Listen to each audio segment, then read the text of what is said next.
Salut les taronautes, j'espère que vous allez bien. Aujourd'hui, on se retrouve pour la vidéo unboxing du Obscuro Tarot de Lotta. Je n'écorcherai pas son nom, mais je vous laisse lire le nom de l'artiste juste ici. Désolée pour la qualité de ma manicure médiocre. Ça, c'est les traces d'éosine. Voilà, les joies d'être maman. Je pense que j'ai mis plus d'éosine sur mes mains que sur les fesses de mon bébé. Et à part me décaper les mains, je pense que ça partira qu'au bout de quelques jours. Bref, je ne vais pas commencer à digresser, mais voilà, le Obscuro Tarot, donc c'est un tarot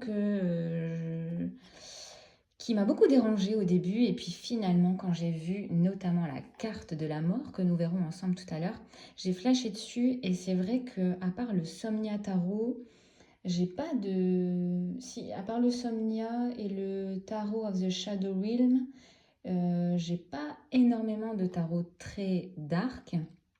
Parce que pour moi, le Deviant Moon, voilà, à force de le côtoyer, ça fait 5 ans à peu près que je l'ai maintenant. Donc, je le vois plus comme un tarot aussi dark.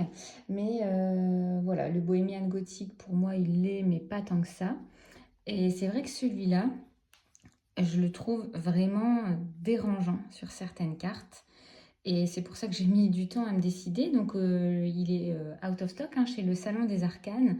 Donc, moi, je l'ai trouvé grâce à Audrey de Tarot de l'Ombre sur le site L'Âme de l'Art. Je pense que c'est une boutique de revente française. Et il y a quelques tarots auto-édités. Et le colis est arrivé super bien emballé. Donc voilà, pour l'instant, pas déçu du tout. Et vous voyez, la boîte, il y a juste un petit coup ici sur le coin, mais c'est pas bien grave tant que le jeu est en bon état. Donc je ne l'ai pas encore ouvert.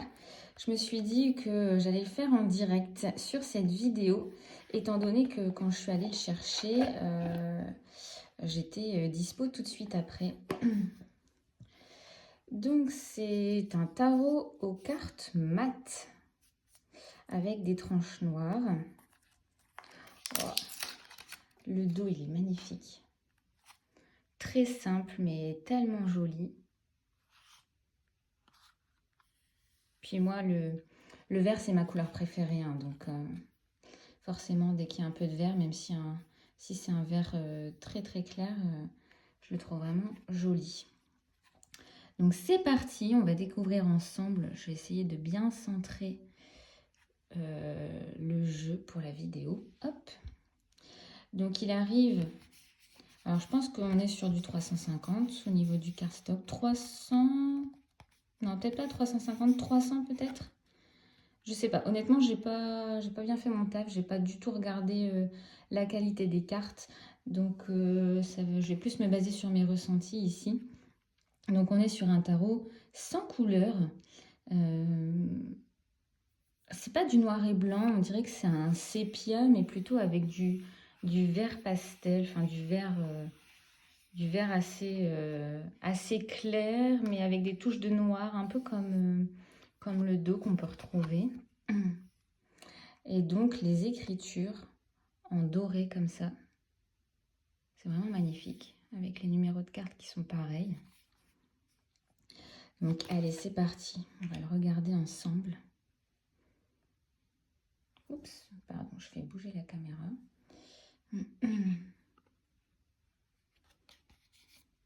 Donc moi, je pense que je vais m'en servir pour le programme Cheminer avec la mort, Voyage avec la mort que propose Audrey. Parce que je pense que ce tarot, il peut aller me chercher dans des endroits qui sont pas très fun, mais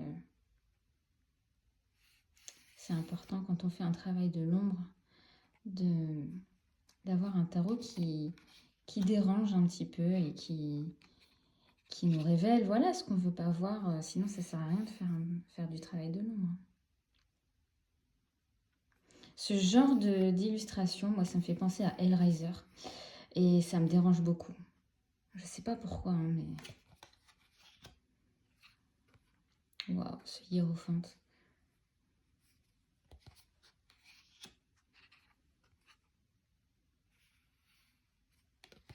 Alors, je vous ai pas dit, mais je pense que le tarot, il arrive sans livret.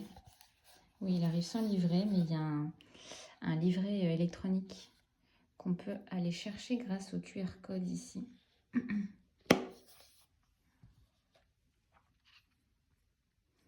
Moi, je le trouvais un peu cher hein, sur Etsy, c'est pour ça que je n'avais pas sauté le pas quand il était passé sous mon nez.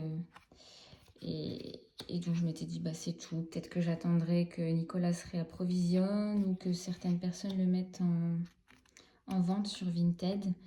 Et bim, je suis tombée sur ce site grâce à Audrey. Et j'ai sauté sur l'occasion parce que je ne savais pas trop s'il allait être de nouveau disponible chez Nicolas. Donc, vous voyez, c'est en partie cette carte, moi, qui m'a fait acheter le tarot, qui m'a fait sauter le pas. Alors déjà, pour ceux qui ne le savent pas, je suis fan, moi, de chevaux. Hein. Je pratique l'équitation depuis mon enfance. Et alors, cette mort-là, ce cavalier, je le trouve magnifique. Je pense que c'est vraiment une de mes cartes préférées de la mort. Donc, vous voyez, on est surtout sur des connotations négatives, même sur les cartes positives. En tout cas, moi, c'est mon ressenti. Hein. Pour certaines personnes, ça ne va pas du tout être négatif, cette carte, mais ouais, moi, j'ai du mal à y voir du positif là-dedans. Hein. Le diable, il est magnifique lui aussi. Donc voilà, c'est loin d'être un tarot que j'utiliserai au quotidien.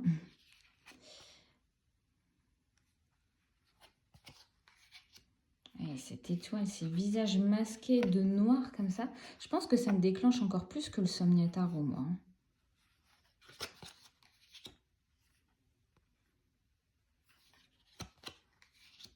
Et même le soleil, il est d'un noir.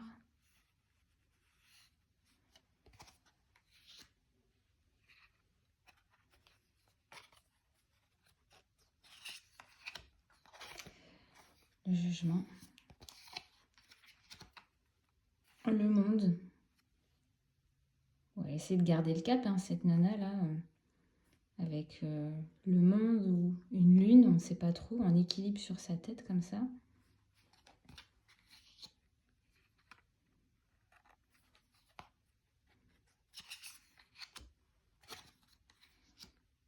Oh, mais alors ça, mais...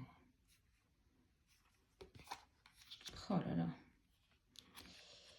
Ouais, c'est très... c'est très lourd pour moi, ce genre d'énergie. Hein.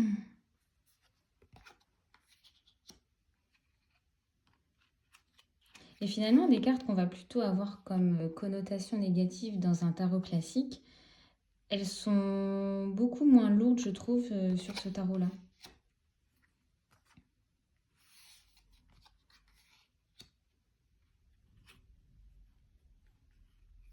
Je suis désolée, je suis un peu longue, mais les cartes, elles accrochent un petit peu, vu que c'est un tarot mat.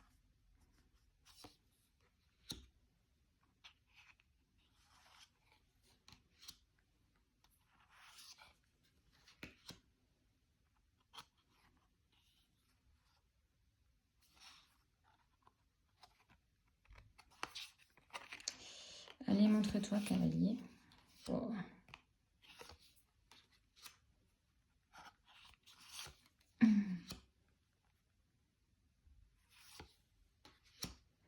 Oh, j'adore ce bâton brut comme ça. Cette branche. Là, j'aime bien, ça donne un petit clin d'œil au tarot Rider-Waite classique. Pouah.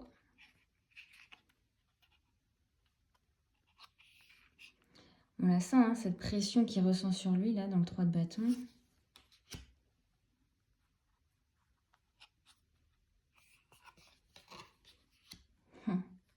J'adore. Ces veines-là qui sont représentées par comme des sortes de branches. Vraiment bien pensé.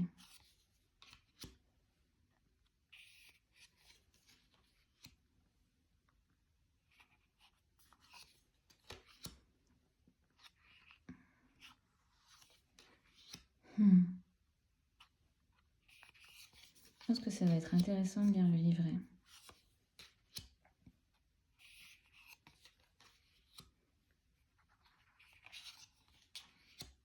Oh, j'adore ce roi de bâton.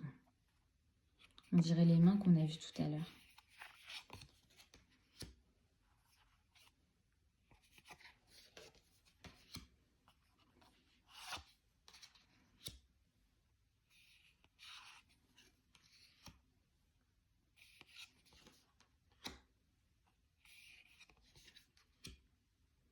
Il est vraiment magnifique.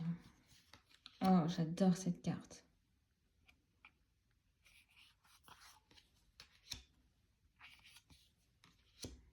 Oh, celle-là aussi.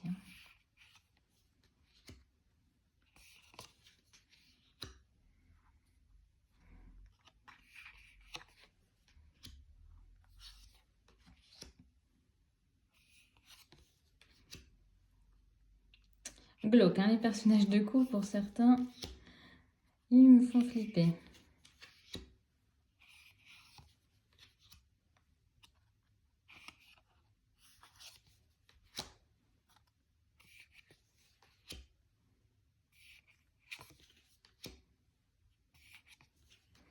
Quand ils sont en groupe comme ça, on dirait une sorte de secte.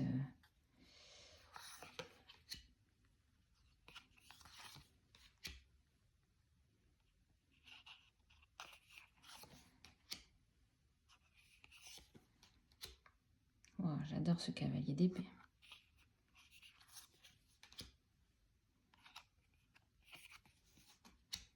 Ah, alors ça c'est trop Hellraiser, ça me fait flipper ça. Ah, il y a des cartes additionnelles. Waouh. La clé qui permet d'ouvrir ce petit coffre. Bon, eh bien, il n'y a plus qu'à. J'ai hâte de voir ce qu'il va me raconter, ce jeu. Mais c'est vrai, bon, je pense pas que c'est un tarot que je conseillerais aux débutants parce que les cartes s'éloignent beaucoup des interprétations classiques. Mais waouh, il dégage une énergie assez lourde, c'est impressionnant. Je pense qu'il me déclenche beaucoup plus que le Somnia, donc on verra ce que ça va donner. On se retrouve très bientôt lors d'une prochaine vidéo. N'hésitez pas à liker, commenter ou partager la vidéo pour faire vivre la chaîne. Et n'hésitez pas non plus à me faire des suggestions en commentaire si vous voulez voir un type de vidéo sur un thème spécifique. Bonne journée à tous, ciao ciao!